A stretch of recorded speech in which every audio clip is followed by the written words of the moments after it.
Hello, good morning and welcome dear friends. Welcome to exam Adda 75। आज हम 17 अक्टूबर 2020 के कुछ महत्वपूर्ण करंट अफेयर्स के बारे में डिस्कशन करने वाले हैं। फर्स्ट क्वेश्चन है, भारत ने फिलिस्तीनी शरणार्थियों के लिए संयुक्त राष्ट्र की राहत और निर्माण एजेंसी को कितने अमेरिकी डॉलर का योगदान दिया है?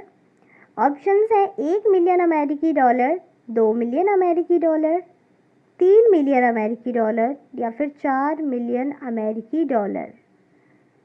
So right answer of the question is 1 million अमेरिकी डॉलर। भारत सरकार ने गरीबी रेखा के नीचे रह रहे 5.6 मिलियन फिलिस्तीनी शरणार्थियों की बहुसंख्या के साथ भारी बजटीय घाटे से निपटने के लिए संयुक्त राष्ट्र की राहत और निर्माण एजेंसी को 1 मिलियन अमेरिकी डॉलर का योगदान दिया है, जबकि मई 2020 में भारत ने UNRWA को 2 मिलियन अमेरिकी डॉलर का योगदान दिया था।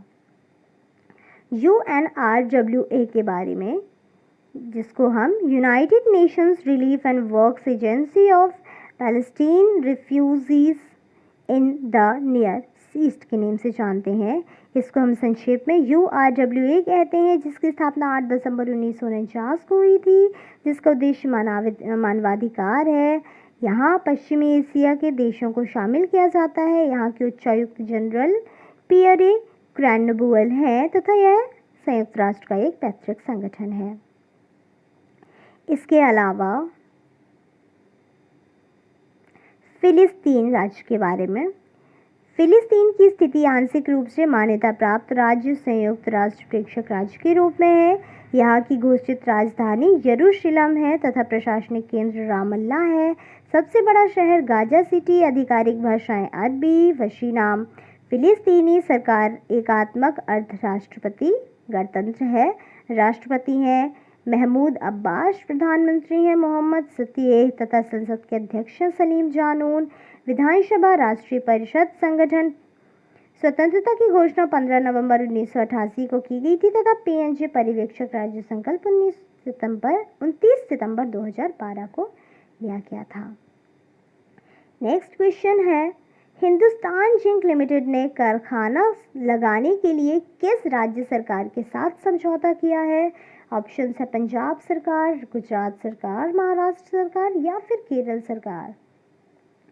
सो right answer of the question is Gujarat सरकार। वेदांता समूह की कंपनी हिंदुस्तान जिंक लिमिटेड ने हाल ही में गुजरात में 415 करोड़ में कारखाना लगाने के लिए राज्य सरकार के साथ समझौता किया है। कंपनी चरणबद्ध तरीके से 5,000 से 10,000 करोड़ रुपए का निवेश करेगी और कंपनी के इस निवेश से प्रत्यक्ष और अप्रत्यक्ष रूप से 5,000 नौकरियां सृजित होंगी। गुजरात की राजधानी है गांधीनगर तथा यहाँ के राज्यपाल हैं ओम प्रकाश कोहली, मुख्यमंत्री हैं विजय रूपानी तथा उप मुख्यमंत्री हैं नितिन भाई पटेल। विधायिका के बारे में, विधानसभा है गुजरात विधानसभा के नाम से, जिसके अध्यक्ष राजेंद्र त्रिवेदी। विधानसभा में कुल 182 विधायक हैं। यहाँ की उच्च न्यायालय को गुजरात उच्च न्यायालय के नाम से जाना जाता है, जिसके मुख्य न्यायाधीश न्यायमूर्ति आर सुभाष रेड्डी जी है। इसके अलावा आपको यहाँ पर गुजरात राज्य का मैप भी दिखाया जा रहा है। नेक्स्ट क्वेश्चन है, दिल्ली के उप मुख्यमंत्री मनीष सिसोदिया को हाल ही में किस विभाग का अतिरिक्त प्रभार सौंपा गया है? ऑप्शंस है खेल विभाग, महिला विभाग, चुनाव विभाग या फिर रोजगार एवं श्रम विभाग। So right answer of the question is रोजगार एवं श्रम विभाग। दिल्ली सरकार के मंत्रिमंडल में उप मुख्यमंत्री मनोज सिसोदिया को हाल ही में रोजगार एवं श्रम विभाग का अतिरिक्त प्रभार सौंपा गया है। अतिरिक्त प्रभार को संभालते सिसोदिया जी ने कहा कि हमारा लक्ष्य समस्त प्रक्रियाओं को सरल करते हुए 10 लाख निर्माण श्रमिकों का पंजीकरण और सत्यापन को जल्द से जल्द पूरा करना है। ये है उप मुख्यमंत्री मनीष सिसोदिया। नेक्स्ट क्वेश्चन है, भारत को हाल ही में कितने वर्ष के लिए दोबारा अंतर्राष्ट्रीय सौर गठबंधन अध्यक्ष और फ्रांस को सह अध्यक्ष चुना गया है? ऑप्शन है 2 वर्ष, 3 वर्ष, 4 वर्ष या फिर 5 वर्ष। तो राइट आंसर इज 2 वर्ष। अंतर्राष्ट्रीय सौर गठबंधन की 34 सदस्य की वर्चुअल बैठक में भारत को हाल ही में 2 वर्ष के लिए दोबारा अंतर्राष्ट्रीय सौर गठबंधन अध्यक्ष, फ्रांस को सह अध्यक्ष तथा साथ ही बैठक में 4 क्षेत्रों का प्रतिनिधित्व करने वाले 4 नए उपाध्यक्षों को भी चयन किया गया है। अंतर्राष्ट्रीय सौर गठबंधन, जिसको हम इंटरनेशनल सोलर अलायंस के नाम से भी जानते हैं, इसे हम संक्षेप में ISA कहते हैं।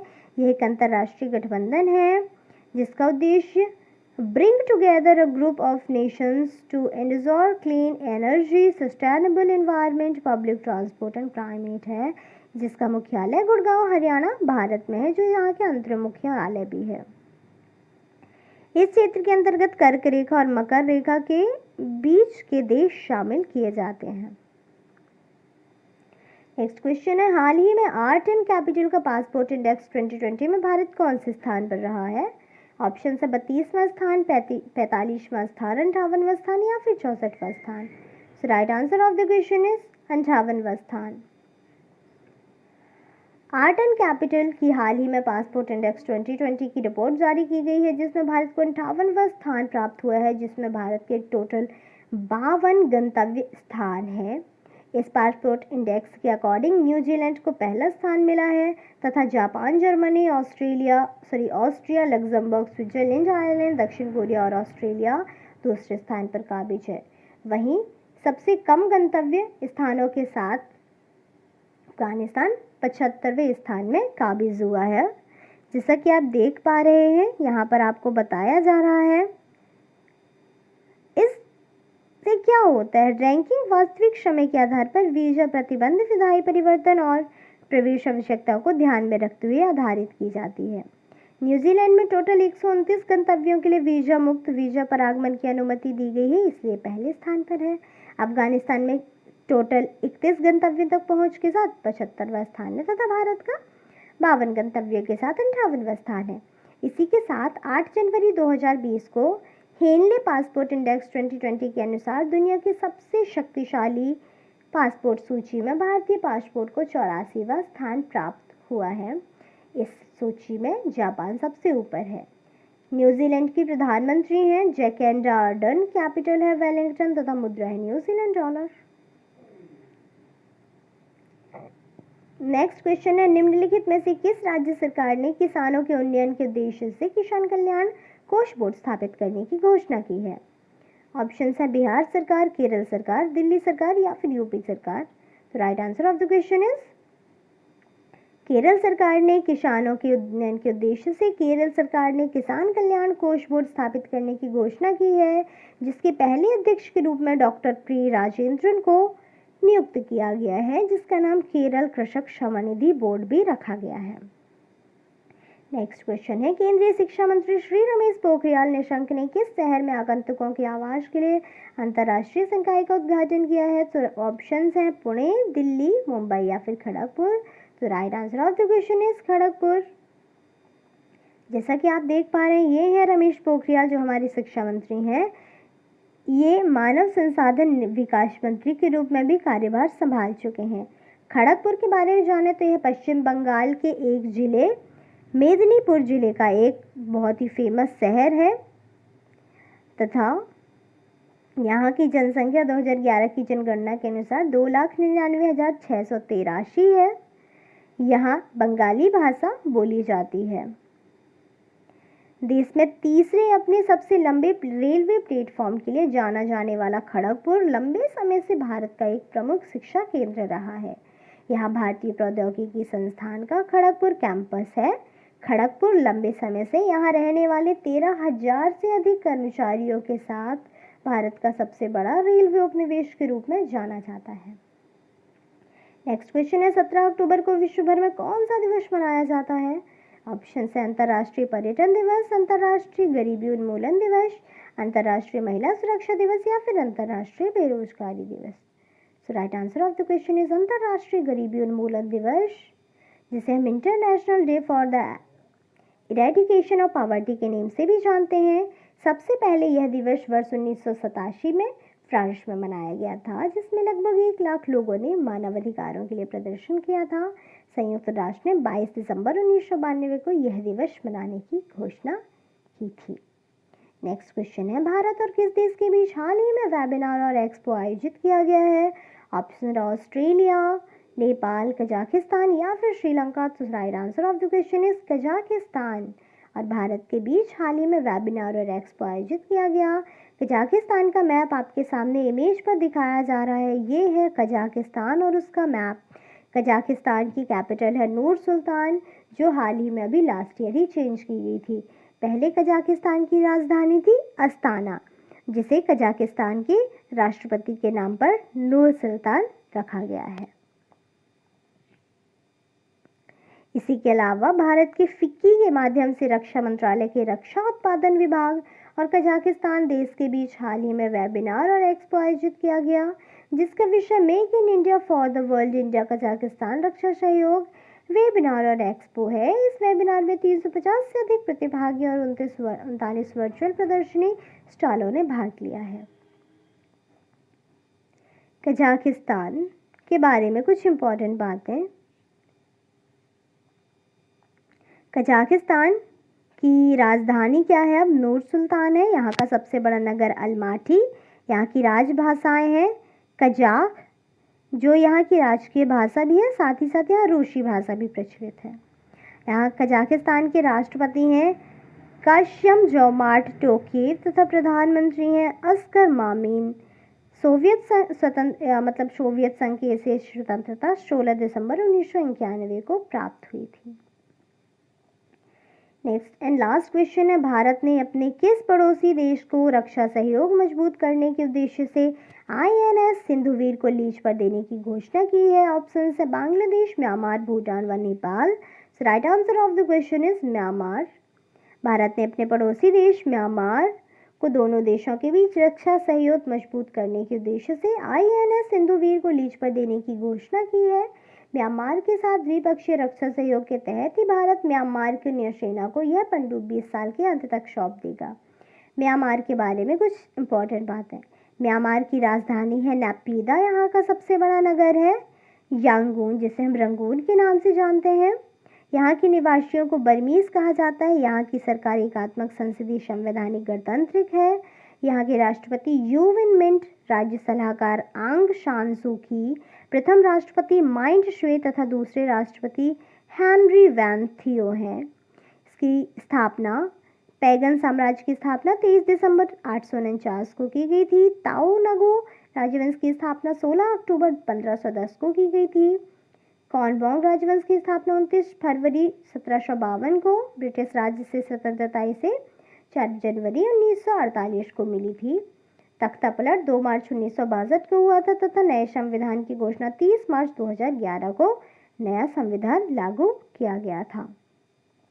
म्यांमार का राष्ट्रीय ध्वज तथा कुल चिन्ह आपको दिखाया जा रहा है यहाँ पर। Some important headlines which you have to know, and these are most important for every competitive exam. So let's know. आप इमेज पर देख पा रहे हैं, ये है अक्कितम अच्युतम नाम्बोथरी, जिनका हाल ही में निधन हो गया है। ये जाने माने मलयालम कवि हैं।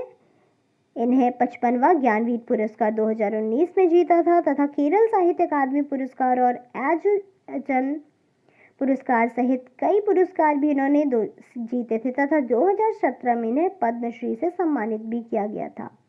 इन्होंने मलयालम में कई कविताएं लिखी हैं, लेकिन ईरुपथम नुट्टंडी इतिहासम, जो 20वीं शताब्दी का महाकाव्य है, उनकी सबसे प्रमुख रचनाओं में से एक है।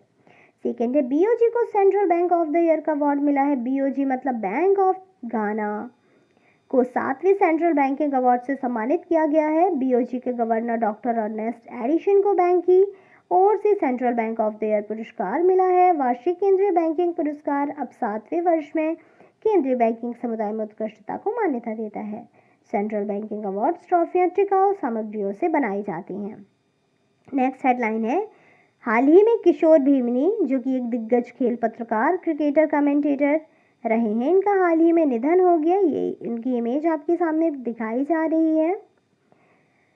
भीमनी 1980 के दशक की सबसे अधिक पहचानी जाने वाली अंग्रेजी आवाज़ों में से एक थे।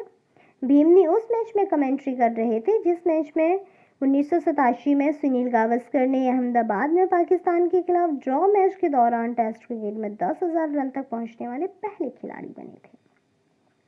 नेक्स्ट हेडलाइंस, हाल ही में उत्तर प्रदेश के मुख्यमंत्री योगी आदित्यनाथ जी ने हर थाने में महिला हेल्प डेस्क को स्थापित करने की घोषणा की है, जिसके द्वारा सरकार ने यह भी फैसला किया है कि किसी भी समय में महिलाओं को उनके घरों तक छोड़ने की व्यवस्था भी की जाएगी। इसी के साथ विशाल वी शर्मा को संयुक्त राष्ट्र शैक्षिक, वैज्ञानिक और सांस्कृतिक संगठन यूनेस्को में भारत के अगले स्थायी प्रतिनिधि के रूप में चुना गया है। विशाल वी शर्मा जल्द ही जावेद अशरफ का स्थान ले लेंगे। शर्मा के शीघ्र ही कार्यभार संभालने की उम्मीद है तथा उनकी नियुक्ति की घोषणा विदेश मंत्रालय द्वारा की गई थी। साई एवरा, जिनकी आप इमेज स्क्रीन पर देख पा रहे हैं, ये हैं साई एवरा, जिन्हें रामानुजन शास्त्र पुरस्कार से सम्मानित किया जाएगा। प्रिंसटन विश्वविद्यालय संयुक्त राज्य अमेरिका और यरूशलेम इजराइल के हिब्रू विश्वविद्यालय के डॉक्टर साई एवरा को 2020 के शास्त्र रामानुजन पुरस्कार से सम्मानित किया जाएगा। यह पुरस्कार 32 वर्ष से कम आयु के व्यक्तियों द्वारा गणित में उत्कृष्ट योगदान के लिए दिया जाता है। Next and important headlines. Kyrgyzstan के राष्ट्रपति, जिनका नेम है शोरोनबाई जेनबेकोव, जो कि इस समय बहुत चर्चा में है क्योंकि हाल ही में इन्होंने 15 अक्टूबर 2020 को अपना इस्तीफा देने की घोषणा की है। इन्होंने अपने इस्तीफा देने की घोषणा एक विवादित संसदीय चुनाव के बाद मध्य एशियाई राष्ट्र को अशांत करने वाली उथल-पुथल को समाप्त करने के लिए किया है। सम इम्पॉर्टेंट हेडलाइंस, एंड आप इन्हें जीके या फिर करंट कुछ भी कह सकते हैं।